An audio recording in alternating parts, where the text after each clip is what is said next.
I never thought those scary challenges on the internet were real. They always seemed like those stupid internet challenges that were meant to scare kids, like, say a name, light a candle, and call a ghost. I had seen 100 like them, and none of them worked. But at 2:47 a.m. that night, boredom and curiosity mixed in a way that felt dangerous. The post said, "Say the safe word 3 times and get what you want most." Word of safety. What could possibly be safe about that? People said they heard whispers, saw faces, and felt hands in the comments, which were all lies. I rolled my eyes and said, "Let's see what you have, internet." The candle on my desk flickered weakly, and the flame shook as if it didn't want to be there. I still leaned forward and said, "Eliora, Eliora, Eliora."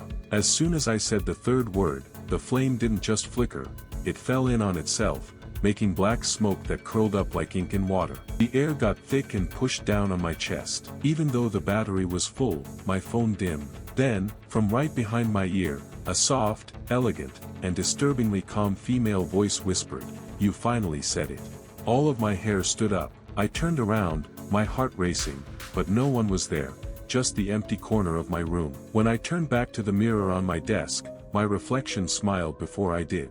At first, it was just a twitch or a smirk, but then the lips curled up in a mocking way. I slowly raised my hand, but she didn't move. Instead, her eyes moved up a little bit, looking at something behind me that I couldn't see. My throat got tighter. The candle hissed again, and then her mouth started to move, making words I couldn't hear, but I understood them in my head.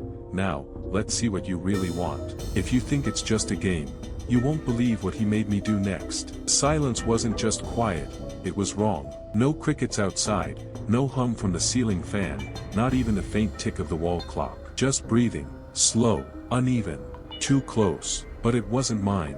The air grew thick, heavy like invisible hands pressing against my chest. I turned toward the mirror, heart hammering, and my reflection stared back with a look I wasn't making, wide-eyed, alert, and grinning faintly, like it was waiting for something. Then came the whisper, soft, delicate, yet carrying straight through my skull. "Say your name, so I can find you." I froze, my mouth dry. My pulse pounded against my ears. "No," I whispered, barely audible. The candle flame twisted violently, then sputtered out, leaving a trail of black smoke that rose and vanished into the glass. The dark didn't feel empty, it felt aware. My phone screen lit up, startling me with its glow. A notification appeared. "Eliora is typing." The typing dots blinked once, twice, then stopped. I stared, my thumb hovering above the screen. The text changed, slowly, letter by letter, until the message read, "You shouldn't ignore me." A chill slithered down my spine. Something icy brushed my shoulder, faint but real, a touch that made every muscle in me lock up. I turned quickly, but the space behind me was empty. The air smelled like metal. The darkness seemed to breathe. Then I looked back at the mirror.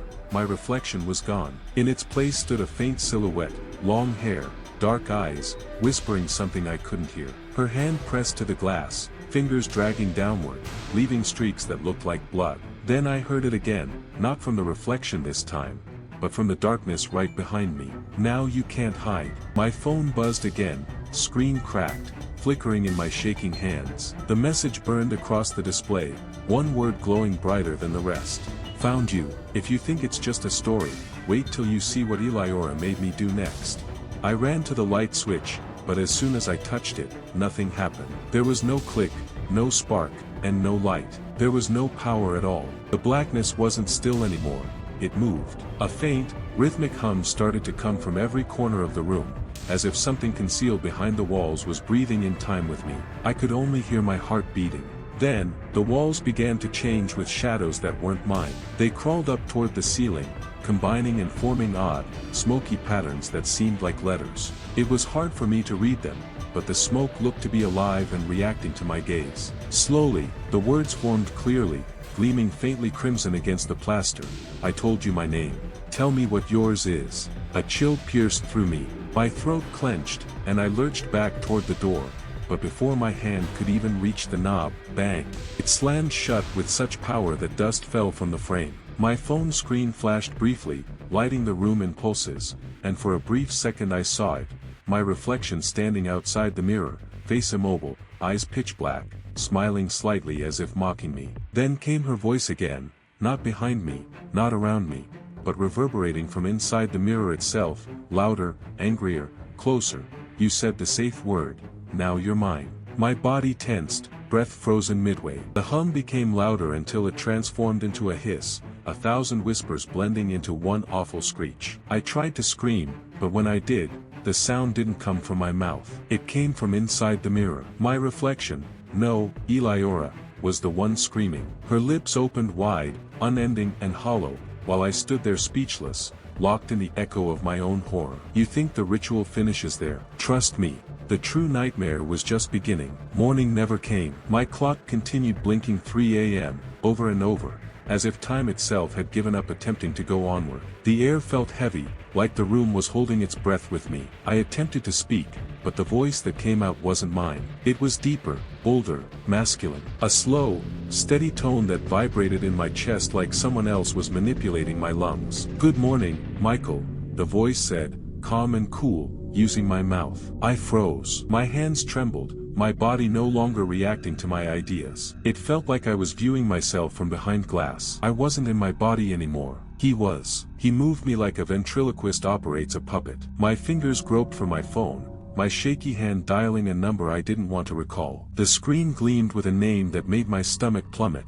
Sarah. My best pal. She answered half asleep, her voice faint and confused. Mike. It's late, what's? And then he spoke through me. Sarah, come over. I need help. It was my tone, my words, yet the rhythm was off. Too flat, too calm. I wanted to scream, to warn her, to tell her to keep away, but all that came out was silence. I could only watch, locked behind my own eyes, while the reflection in the mirror smiled back at me, uttering things I couldn't hear. My phone screen fluctuated, glitching. The timer still read 3 a.m., trapped in time, mocking me. Somewhere behind me, a light knock echoed 3 times on the mirror's surface, mild at first, then stronger.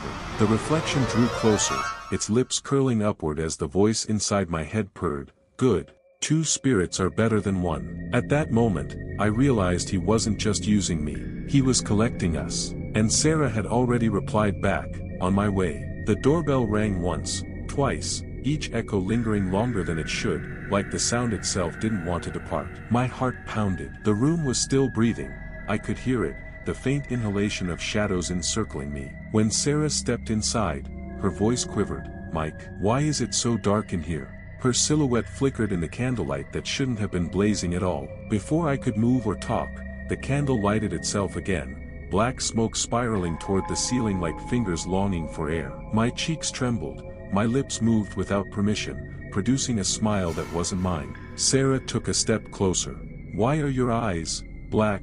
She mumbled, her voice trembling at the corners. The room grew hotter. The air thickened. I could feel him moving beneath my skin, like something alive inside me was attempting to surface. My reflection in the hallway mirror began to chuckle, a soundless, slow-motion echo that rippled through the walls. Sarah's respiration accelerated, she lurched backward, her hand reaching for the handle. Then, the walls began to shimmer. One by one, every surface in the room, the windows, the picture frames, even the floor, began to turn into mirrors. Hundreds of Sarahs peered back at us, each reflection slightly distorted, each face wearing a distinct expression of fear. She swung in circles, whimpering, "What is this?" I tried to go approach her, but my body didn't respond. My reflection did, though, going forward in perfect synchrony until it pushed its hand against the inside of the mirror. Out of all the mirrors around us, one, far in the corner, moved abnormally. It didn't replicate her panic.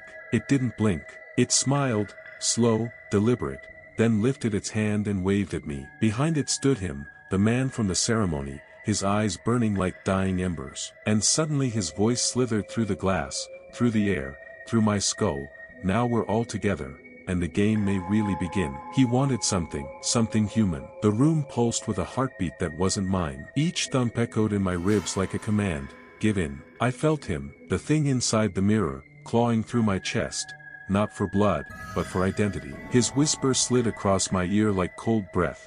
Trade her place for yours. I clenched my fists, shaking. The candles flickered as though mocking my resistance. I could feel Sarah's muffled voice calling my name, her tone trembling from somewhere deep behind the glass. I screamed my real name again and again, hoping to break whatever ritual had begun. But every time I shouted, my reflection grinned wider. Then, he spoke. Calm and steady, in a tone so familiar it made my stomach twist. You called me by the safe word. Now I call you by yours. The ground cracked like thunder beneath me. The mirrors around the room began to hum, vibrating with eerie light. Faces appeared, mine, Sarah's, hundreds of versions, all whispering my name backwards, like a cursed echo chamber. The air grew colder. My breath turned to mist. The reflection of the room warped into something ancient, stone walls, torches, and that same symbol from the back of the antique mirror glowing red-hot. I tried to move, but my body felt heavy, my soul pulled like a thread through glass. Then came the sound, shattering. The mirrors exploded outward,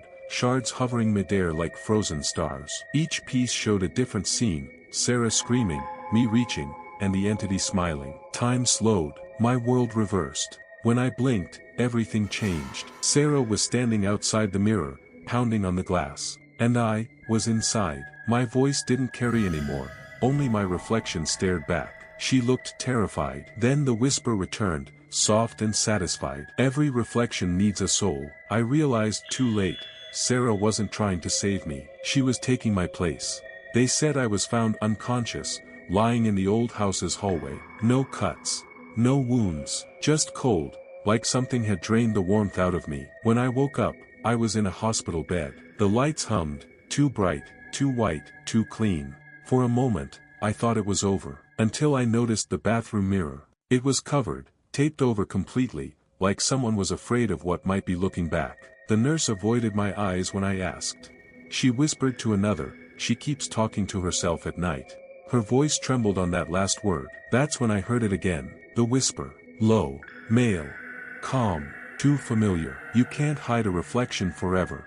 My pulse spiked. The sound came from behind the mirror, muffled by the tape. Every word vibrated through the wall like it was breathing. I got up, barefoot, heart racing, for lines dragging behind me. The nurse shouted, but I didn't stop. My fingers found the corner of the tape and peeled it back. The adhesive hissed like a living thing. Light from the bathroom flickered as I tore more strips off, faster, desperate to see if I was really alone. When the final piece fell away, I froze. The reflection wasn't mine. It moved first, tilting its head, studying me. I took a step back. She took a step forward. Same hair, same scars. But those eyes, those weren't mine. They were deep, dark, and knowing.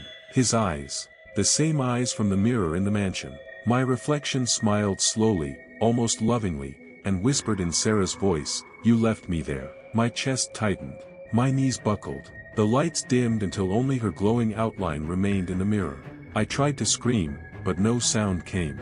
She leaned closer to the glass, her lips curling into that same smile the entity once wore. "Now it's your turn to watch." My reflection wasn't me anymore.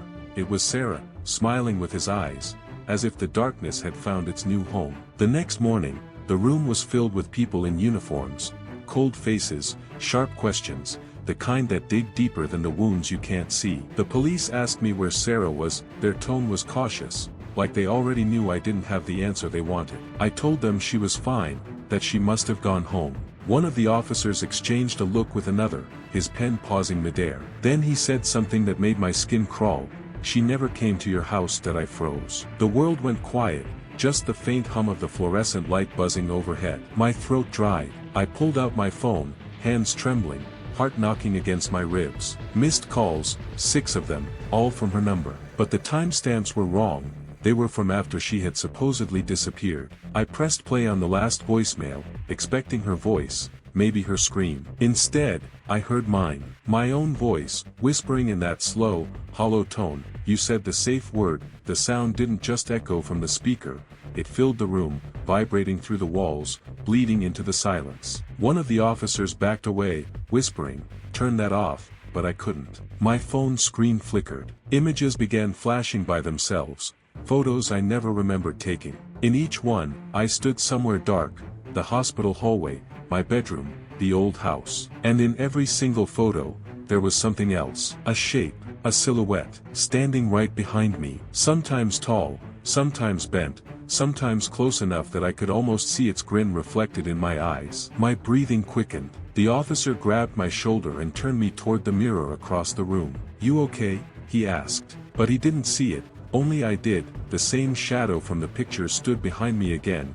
smiling through my reflection. Twist, every photo on my phone showed two figures, me and something standing right behind, closer every time I looked. That if your phone ever captures what your eyes can't see, delete it before it deletes you. I thought if I destroyed it, maybe the nightmare would end. The mirror stood in the center of the room, draped in old sheets and ash, my trembling hands clutching a matchbox like it was holy. I poured lighter fluid across its surface, the smell thick and sharp, my breath catching as the flame touched the edge. But instead of cracking, the glass drank the fire like water, absorbing every spark until it turned pitch black, the reflection swallowing the light itself. I stepped back, choking on smoke that shouldn't exist, and then, the whisper came. Low, mocking, familiar. You can't kill what's already inside. My knees went weak. The walls seemed to breathe again. And from somewhere deep within that suffocating dark, I heard her.